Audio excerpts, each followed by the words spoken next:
ख्वाजा साहब पहुंचते हैं supreme court में, वो कहते हैं मैंने फैसला रिजर्व करके आधे घंटे में फैसला भी सुना दिया। जब फैसला लिखने के लिए आते हैं उस वक्त हमारे वकील साहिबान मौजूद होते हैं, लेकिन ये पाकिस्तान की तारीख फेयर ट्रायल का उनका राइट है, जो बुनियादी हक है, उससे उनको महरूम रखा। जो ड्यू प्रोसेस है आर्टिकल 4, उससे उनको महरूम रखा। और जानबूझ के वो कौन लोग थे जिन्होंने इतनी जल्दी में थे कि फिर ये भी तय हो गया तारीख को ही एक जज साहब को चेंज करके इस जज साहब को, हुमायूं दिलावर साहब को 4 तारीख को एक आर्डर कर दिया कि 5 तारीख को आप लंदन चले जाइए। 5 तारीख से ट्रेनिंग हो रही है वहाँ, और 5 को ही उन्होंने लंदन जाना था। तो भाई एक शख्स ने इतनी जल्दी में था कि उसने फिर ये नहीं किया कि हाई कोर्ट के उन आर्डर्स और डायरेक्शंस को दोबारा कहा कि नहीं जी मैं ये सज़ा सुनाता हूँ। तो ये सारी चीज़ें वाज़ेह करती हैं कि ये ज़्यादती, इंसाफ का दोहरा मेयार, कानून का दोहरा मेयार, ये सब आपके सामने था, है। मीडिया ने भी देखा, लोगों ने भी देखा, वकला ने भी देखा। आज जब बेंच के सामने आया तो न सिर्फ इलेक्शन कमीशन ऑफ पाकिस्तान और उनके वकील अमजद साहब जो हाई कोर्ट और ट्रायल कोर्ट में प्रोसीडिंग्स कर रहे हैं, तो इन सारी बातों को उसने ख़ुद तस्लीम किया है कोर्ट के अंदर।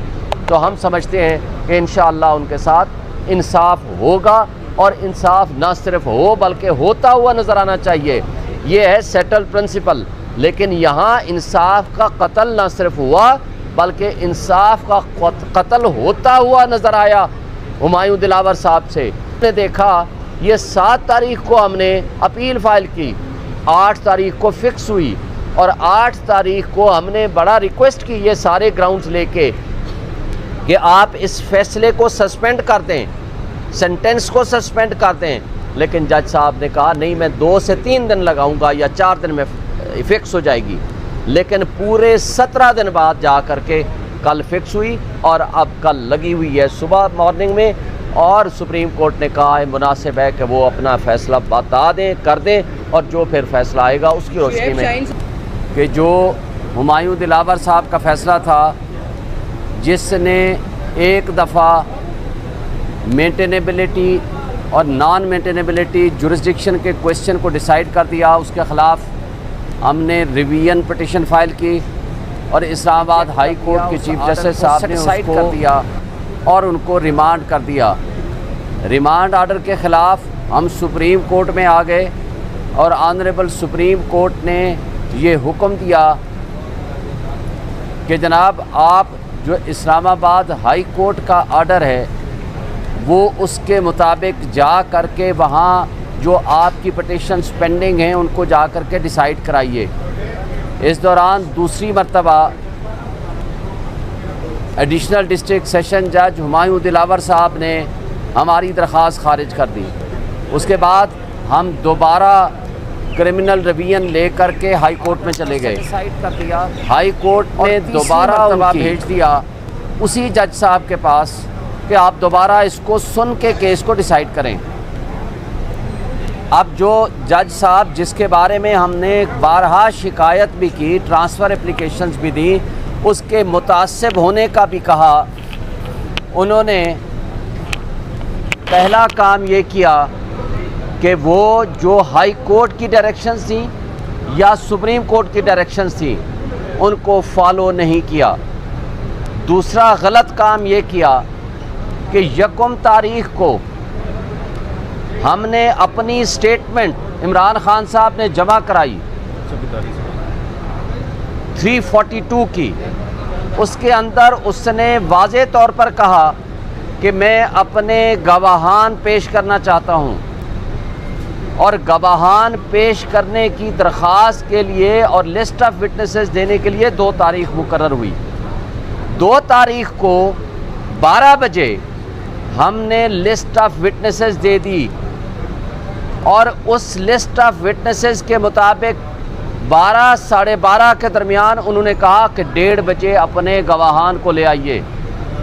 जब हमने उनको रिटन में दरख्वास्त दी कि जनाब हमारे गवाहान इस 1 घंटे में नहीं आ सकते क्योंकि कुछ कराची में हैं या कुछ दीगर शहरों से हैं, तो हमें कम से कम 2 दिन या 1 दिन का वक्त दे दीजिए। लेकिन जज साहब ने 1:30 बजे ये फ़ैसला कर दिया वक्त देने की बजाय कि जनाब ये गवाहान आपके केस से मुताल्लिक़ा ही नहीं हैं, जो कि उनका ये अख्तियार नहीं था। केस के मुताल्लिक़ होने या ना होने का फ़ैसला ये पहले तो जिसका वो गवाह होता है उसने करना होता है। दूसरी बात, जब गवाही आ जाती है तो फिर जज साहब उस गवाह के दिए हुई स्टेटमेंट और जिरा के मुताबिक फ़ैसला करता है कि उसकी कौन सी प्रोविज़न कानून के मुताबिक रेलिवेंट है, कौन सी प्रोविज़न रेलिवेंट नहीं। अब फिर क्या करते हैं, यहाँ सुप्रीम कोर्ट आर्डर फरमाती है 3 तारीख को, इस्लामाबाद हाई कोर्ट को डायरेक्शन देती हैं कि ये सारे जो क्वेश्चंस हैं जिसमें जुरिस्डिक्शन है, मेंटेनेबिलिटी है, लिमिटेशन है, ये ट्रांसफ़र है, ये सारे केसेस डिसाइड किए जाएं। जब हम जाते हैं आमिर फ़ारूक साहब के पास तो वहाँ जब हमारे ये केसेस डिसीजन के लिए जाते हैं तो वो उन केसेस को दोबारा डिसाइड करने की बजाय फिर उसी जज को भेज देते हैं कि आप इसको जा कर के दोबारा डिसाइड कर लें। फ़ैसला है 3 तारीख का, कापी आर्डर की मिलती है 4 की शाम को, और 5 तारीख को सुबह सवेरे जब हम ये पटिशन्स जमा करा रहे थे, एक पटिशन इस्लामाबाद हाई कोर्ट में ट्रांसफ़र एप्लीकेशन और बाकी पटिशन सुप्रीम कोर्ट में, तो ख्वाजा हारिस साहब को मुंशी को नामालूम अफराद हाई कोर्ट के प्रेमिसेस से पिक कर लेते हैं, जिसकी शिकायत ख्वाजा हारिस साहब सीनियर एडवोकेट सुप्रीम, वो यहाँ सुप्रीम कोर्ट में आते हैं। और उसके बाद इस दौरान मेरा राब्ता होता है, मैं अपने मुंशी को भेजता हूँ कि आप इनको हेल्प करो, फिर मेरे मुंशी को वहाँ हाई कोर्ट के प्रेमिसेस से बाहर लेकर आ जाते हैं वो नामालूम अफराद।